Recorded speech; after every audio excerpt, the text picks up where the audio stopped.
sa'yo, ganun ako minala sa nanay ko. Grade 1 lang ang inabot ng mama mo. Hindi siya nakatapos. Dahil namatay agad ng mga magulang niya. Hindi niya natupad ang pangarap niya. Pero anak, hindi yung rason para tartuhin mo siya ng gano'n. May kukwento ko sa'yo pa. Alam mo ba, sabi ng mga tropa ko kanina, ang swerte ko daw kasi noon naging papa ko. Pulis daw ang papa ko. Baka akala mo ako ang swerte. Kasi may isa akong anak na katulad mo na proud na akong naging ama. Bolero ka talaga pa. Tara, gutom na ako.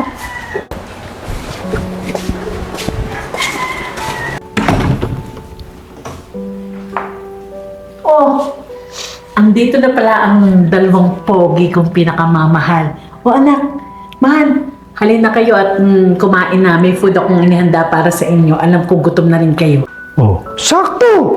Di ba sabi mo kanina gutom na gutom ka? Maswerte din tayo sa mama mo, di ba? Maswerte? Paano? Eh di ba ang tawag ng mga kapitbahay natin sa kanya, Inang Mangmang. Tsaka busog pa ako. JC! JC, anak! Mahal, hayaan mo na, naintindihan ko. Hindi kasi mahal. Nanay ka niya. Hindi siya dapat ganun sa'yo. Hindi ko naman siya masisisi kasi ang totoo, kasalanan ko naman talaga. Hindi ko pinaliwanag sa kanya ang mga bagay na dapat alam niya na noon pa.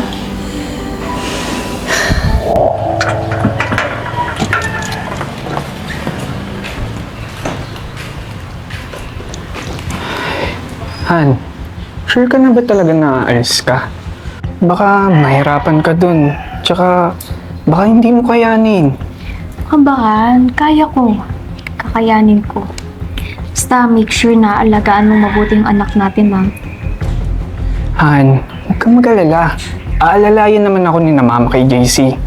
Kaya, huwag kang mangamba. Tsaka, ikaw ang mag-iingat dun, Han. Love you, Han. Saka, 2 years na lang din naman magiging pulis ka na. Basta pagigihan mo mabuti, ha, para makapagtapos ka.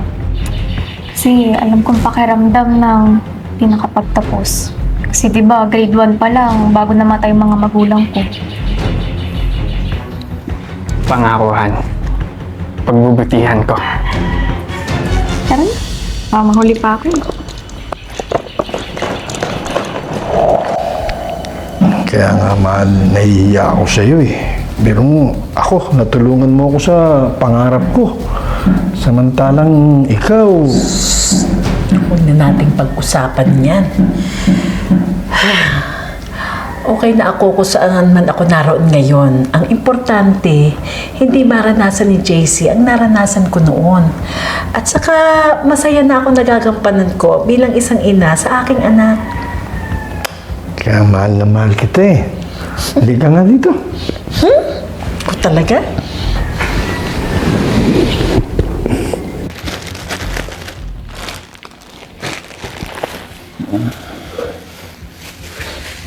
Oh, anak JC, gising ka na pala.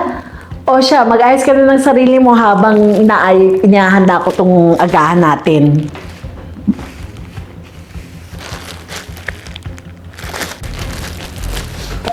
Oh, anak JC, huwag ka munang aalis. Kumain ka muna bago ka pumunta sa school mo. May nihanda ko sa'yo ng papa mo. Favorite mo to, di ba? Huwag na, ma. Pamaliit pa ako eh. Uy, sayang naman yung hinanda ko. Ano ba, ma? Di ka ba marunong umintindi? Malilate nga ako. Ginagampanan mo talaga yung pagiging tanga mo eh. Anak! JC! Agang-aga sinisigawan mong mama mo. Anong problema mo? Mahal, wala. Wala. Paano ba naman kasi pa? Pinipilit ako kumain, sabi ko malilate na ako eh. Ba't ba kasi yan ang naging mama ko? Napaka-bobo umintindi ng rason. JC? Hindi ko gusto yung tabas sa bibig mo, ha? Mama mo itong kausap mo! Yun na nga eh! Yan ang mama ko, napakamalas kung yan ang mama ko. Kung gano'n ako sinuwerte sa'yo, ganun ako minala sa nanay ko. Sumusobra ka na! Mahal, wag. Naiintindihan ko si JC. Alam ko kung bakit siya nagkakaganyan. Pero JC, sana naman, bigyan mo ako ng pagkakataon para makabawi sa'yo at ipaintindi sa'yo ang lahat. Maintindi? Saan?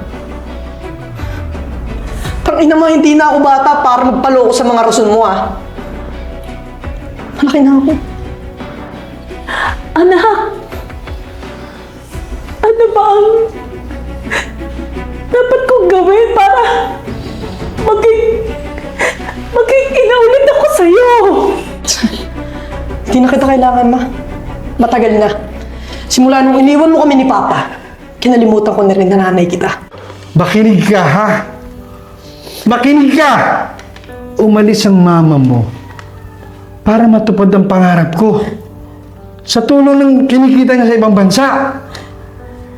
Umalis siya para matupad ang pangarap ko sa kabila ng sarili niyang pangarap. Nagsakripisyo siya. Umalis siya para hindi mo maranasan ang naranasan niya nung maliit pa lamang siya. Anong naranasan? Oh, ngayon nagtatanong ka. Grade 1 lang ang inabot ng mama mo. Hindi siya nakatapos. Dahil namatay agad ng mga magulang niya. Hindi niya natupad ang pangarap niya. Pero anak, hindi yung rason para tartuhin mo siya ng ganito. Hindi ko alam. Hindi ko alam. Anak, mahal, tama na. Kahit magalit kayo sa akin, mahal na mahal ko pa rin kayo. At lahat ay hahamakin ko dahil mahal ko kayo at gagawin ko ang lahat para sa inyo. Nadinig mo, JC. Ang nanay mo. Ang nanay mo na ikinahihiya at minumura mo. Tandaan mo ito, anak. Sabihin ko ulit, tandaan mo ito, anak, para malinaw sa'yo, ha? Hindi matitiis ng isang ina ang sarili niyang anak. Ano man ang mangyari. Kaya sana, mag-isip-isip ka naman. Tandaan mo yun.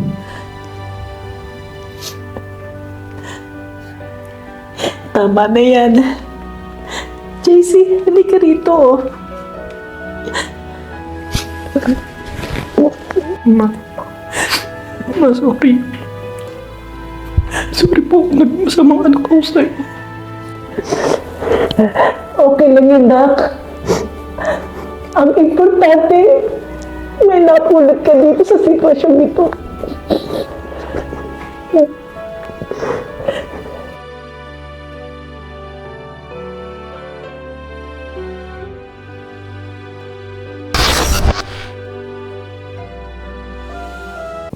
Ang isang ina, sorry, Ay, hindi matitiis. hindi matitiis ng sariling ina. Hindi matitiis ng isang ina ang sariling anak. Ano man ang mangyari.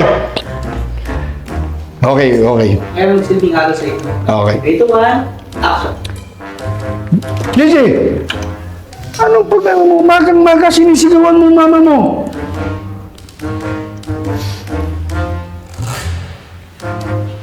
Ikaw po yan, Mama Michelle. JC, anak, Wala mo. Mahal, wala. Walang ina na nakakatiis sa kanyang anak. Nakahandang magsakripisyo para sa kanyang anak.